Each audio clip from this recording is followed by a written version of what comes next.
ప్రియమైన వారలారా, యేసుక్రీస్తు నామమున మీకు నా ప్రేమపూర్వక శుభాకాంక్షలు. ఈ ఉదయకాలము ఎలా ఉన్నది? ప్రతి ఉదయము దేవుని కృప నూతనముగా ఉన్నదా? ప్రతి నూతన దినము నూతన కృపలను దేవుడు మనకు ఇచ్చి నడిపించువారు. ఆయన కృప ఆదుకుంటున్నందున ఈ దినములో మన జీవితంలో ఏ కార్యము అడ్డుగా వచ్చినను దేవుడు తోడయుండి జయమునిచ్చి నడిపించెదరు. కనుక ఎందుకు మీరు భయపడుచున్నారు? భయపడకండి. ఇదేమిటి ఒక గుర్రము చేసి ఉంచారు అని అనిపించుచున్నదా? వేదగ్రంథములో ఒక మాట ఉన్నది, యుద్ధమునందు శ్రేష్టమైన గుర్రముగా దేవుడు తన పిల్లలను మార్చును అని.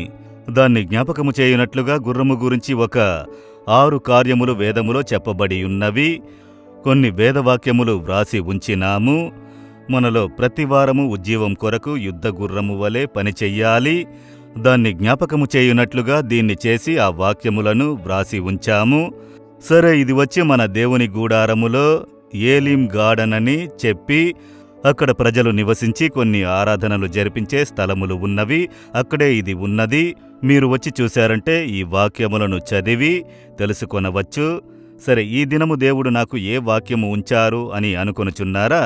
118వ కీర్తన 15వ వచనము, నీతిమంతుల గూడారములో రక్షణను గూర్చిన ఉత్సాహ సునాదము వినబడును, గంభీర శబ్దము, ఏడ్చు శబ్దమున్నది, కొందరు ఏడ్చుచుంటారు, గొనుగు శబ్దమున్నది, కొందరు ఎందుకు నాకు ఇలా జరిగింది అలా జరిగింది అని గొనుక్కుంటూ ఉంటారు, నీరస శబ్దము, ఏం జరిగితే ఏమి ప్రయోజనమని ఒక విరక్తితో మాట్లాడుతూ ఉంటారు, గంభీర శబ్దమంటే ఉత్సాహ ధ్వని, సంతోషపు శబ్దము.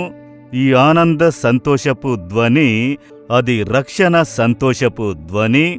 ఆ రక్షణ అనున్నది ప్రభు అయిన యేసు వలన విమోచింపబడిన ఒక అనుభవము, పాప క్షమాపణన్న అనుభవమే రక్షణ అనున్నది.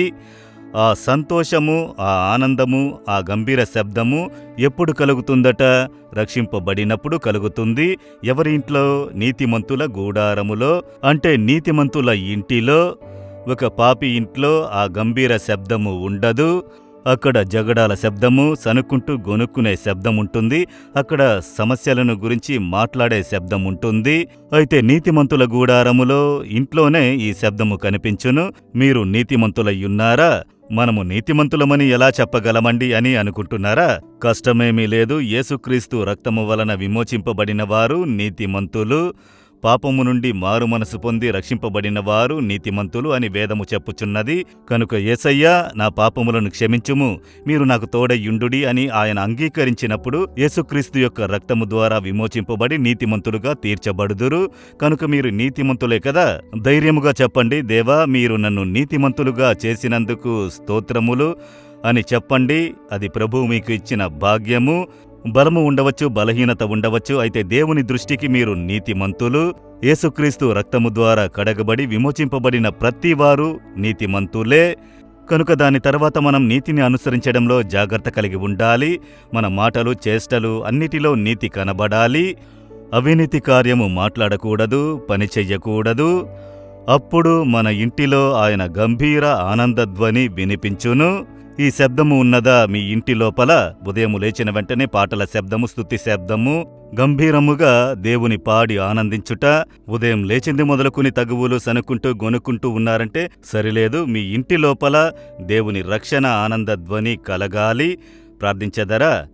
దేవా, నా జీవితంలో మీరు నన్ను రక్షించి నీతిమంతులుగా చేసినందుకు స్తోత్రములు. మా ఇంటిలో గంభీర శబ్దము, ఆనందధ్వని కలగాలి. మా ఇంటిలో కనబడే సనుగుడు, గొనుగుడు శబ్దము, ఏడ్పు శబ్దము, తగువల శబ్దము ఇవన్నీ మారి మా ఇల్లు ఎప్పుడు మనసానందంతో సంతోషంగా ఉండునట్లు ఆశీర్వదించుడి. యేసు నామములో ప్రార్థిస్తున్నాను తండ్రి. Amen, amen. Jesus redeems Telugu YouTube ఛానల్ను సబ్స్క్రైబ్ చేయండి. సబ్స్క్రైబ్ బటన్ను క్లిక్ చేయండి మరియు బెల్ బటన్ను నొక్కండి. ప్రతిరోజు కార్యక్రమ సమాచారం పొందండి.